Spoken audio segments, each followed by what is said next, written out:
Análisis de circuitos en corriente directa por mallas.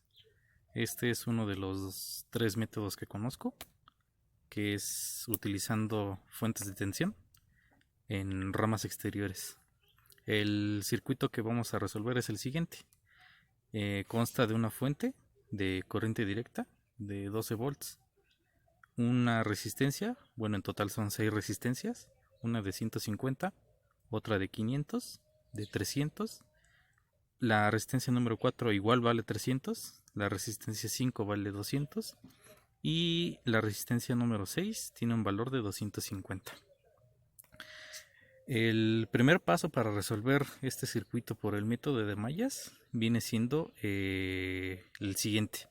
Primeramente debemos de dibujar las corrientes de malla, que se escribirán como M subíndice I, con I igual a 1, 2, 3 o 4, dependiendo el número de mallas que tenga el circuito.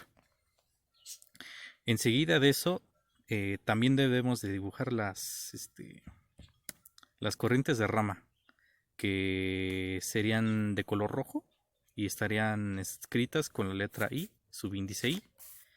Y de igual manera que las corrientes de malla, pues serían de I igual a 1, 2, 3 hasta N. Y finalmente, pues nombramos a los nodos, ¿no? X y Y. En este caso, el circuito tiene nada más dos nodos, este y este, que los denotaremos con las letras X y Y.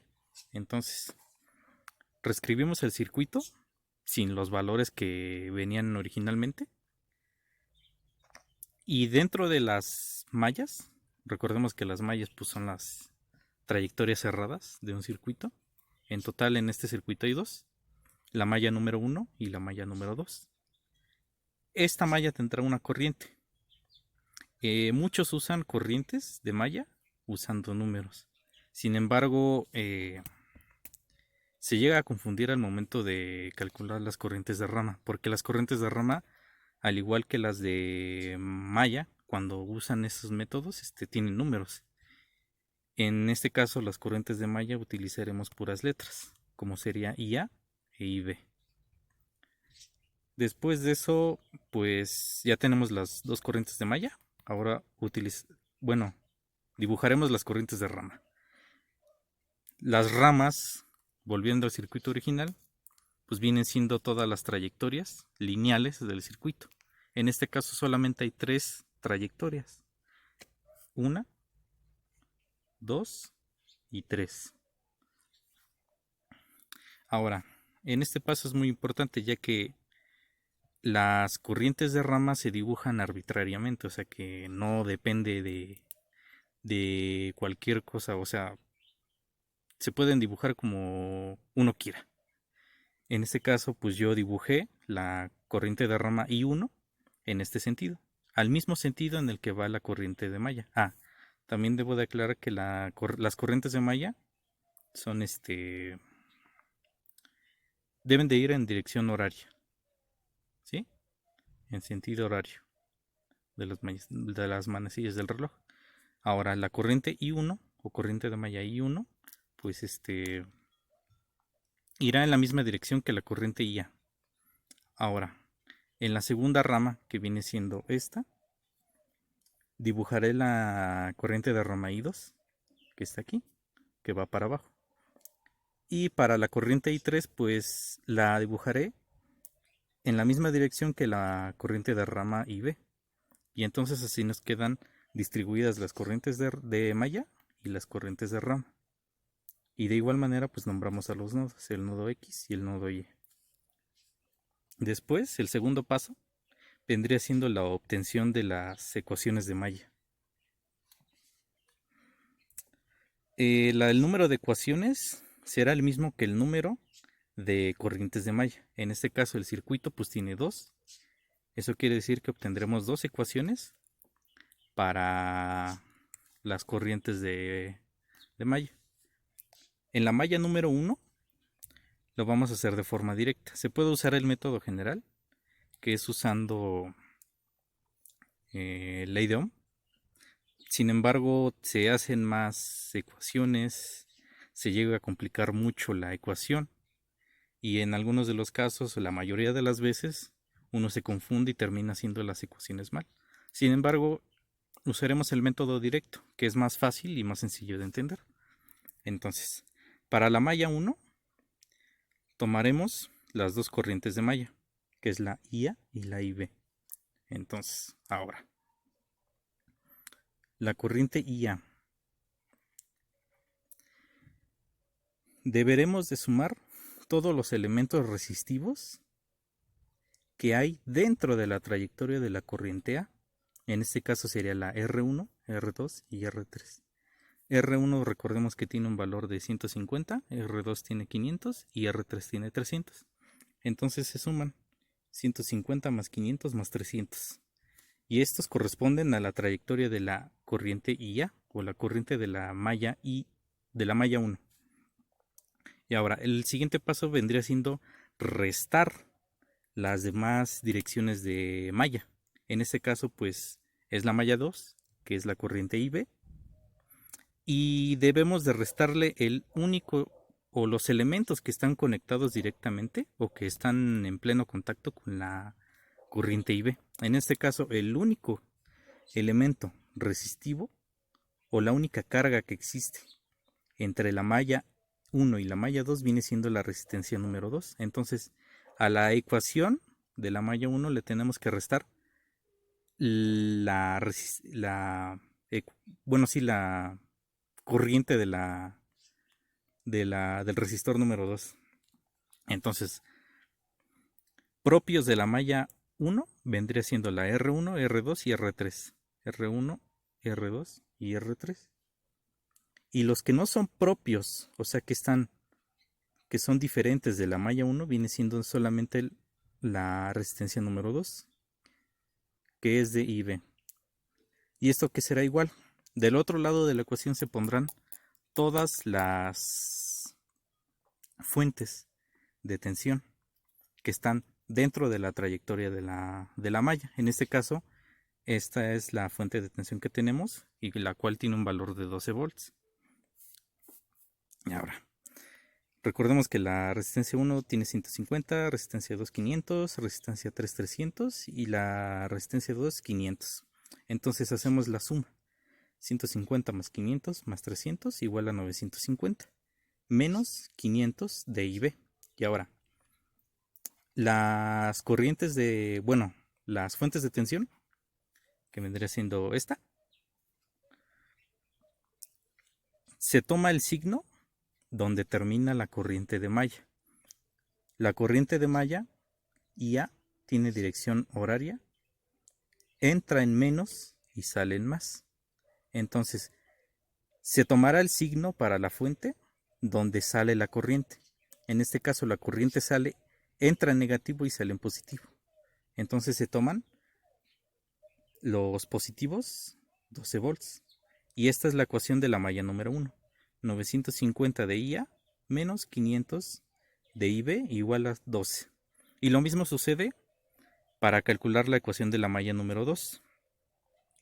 Primero, como es malla número 2 y corriente IB, pues se deben de restar las cargas que están conectadas o que están directamente en contacto con la malla número 1.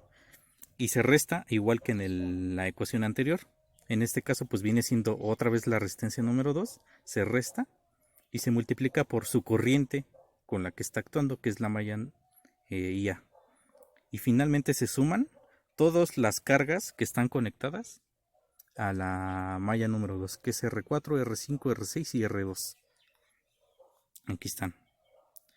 Y esto es igual, como la malla no tiene ninguna fuente de tensión, entonces del otro lado de la ecuación se colocará un 0.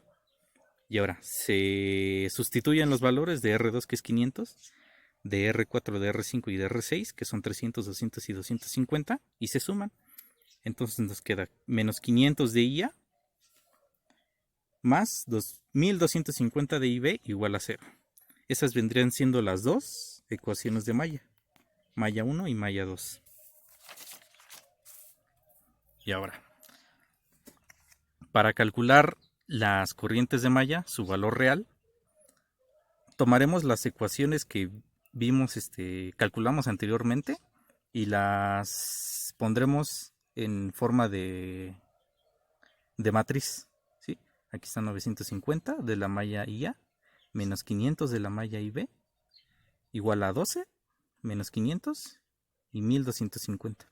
Ahora, en este caso, cuando son fuentes de tensión, notaremos que los elementos cruzados serán iguales, menos 500 y menos 500. Y ahora, si esta matriz la pasamos a la calculadora o la resolvemos por matrices o determinantes o lo que sea, pues tendremos estas corrientes, que es la IA igual a 0.016 amperes, que es lo mismo que 16 miliamperes. Y la corriente IB es de 6.4 por 10 a la menos 3 amperes, o 6.4 miliamperes. Esas serán los valores de las corrientes de malla. Una vez teniendo esos valores, lo siguiente sería calcular las corrientes de rama. Las corrientes de rama se calculan de la siguiente manera. Las corrientes de rama que están en las ramas exteriores tendrán el mismo valor que las corrientes de malla. En este caso, I1, como es rama exterior, pues tendrá el mismo valor que la corriente IA. Y de igual forma, la corriente I3 está en una rama exterior, tendrá el mismo valor que la corriente IB. El único problema que tendremos aquí será el de la corriente I2. Ahora, veamos la dirección que tiene la corriente I2. La corriente I2 va para abajo y tiene la misma dirección que tiene la corriente IA, pero tiene dirección contraria a la corriente IB, ¿sí?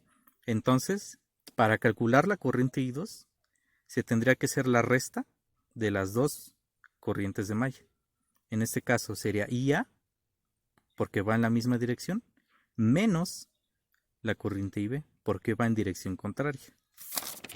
Ahora, otra vez, la corriente I1, como es rama exterior, valdrá lo mismo que la corriente IA, que son 16 miliamperes.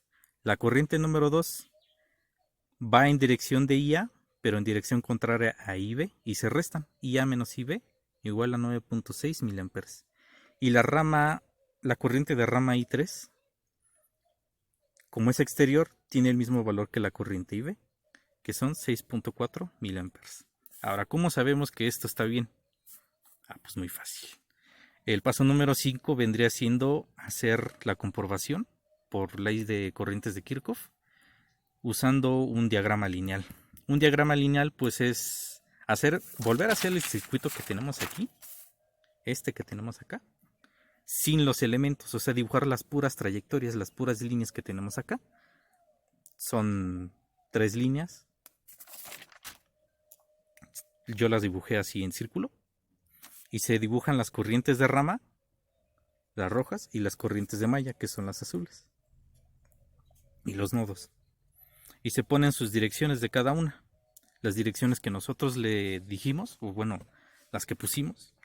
Y ahora se debe de calcular la ley de corrientes de Kirchhoff, que dice que en un nodo, las corrientes que entran, la corriente que entra es igual a la suma de las corrientes que salen.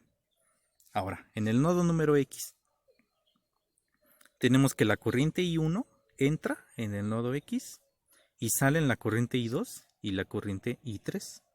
Entonces, la ecuación para el nodo número X o el nodo X es igual a I1 igual a I2 más I3. Sustituyendo los valores, sabemos que I1 tiene un valor de 16 miliamperes, I2 tiene 9.6 miliamperes e I3 6.4 miliamperes. 9.6 más 6.4 dan los 16 miliamperes, o sea que la ley de corrientes de Kirchhoff aplica en este nodo, o sea que se cumple. Y ahora, como son dos nodos, pues en teoría la ecuación en el nodo Y debe ser correcta. Entonces, en el nodo Y entran I2 e I3 y sale la corriente I1. Entonces, I2 más I3 es igual a I1. Veamos que las ecuaciones son las mismas, solo que están al revés. Entonces 9.6 más 6.4 miliamperes pues vienen siendo 16 miliamperes. Y así se comprueba que las corrientes que nosotros calculamos de rama son las correctas para el circuito que teníamos al principio. ¿Se pueden hacer más cosas? Sí. Se pueden calcular las caídas de tensión de cada elemento. Y pues eso es fácil, solamente aplicamos ley de Ohm. Tenemos ya el valor de las resistencias y el valor de sus corrientes. Y ya calculamos las caídas de tensión de cada elemento.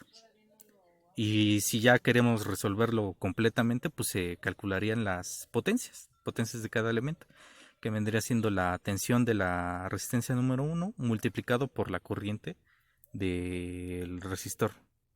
Y así se resuelve un circuito usando el caso número 1 con fuentes de tensión, usando mallas.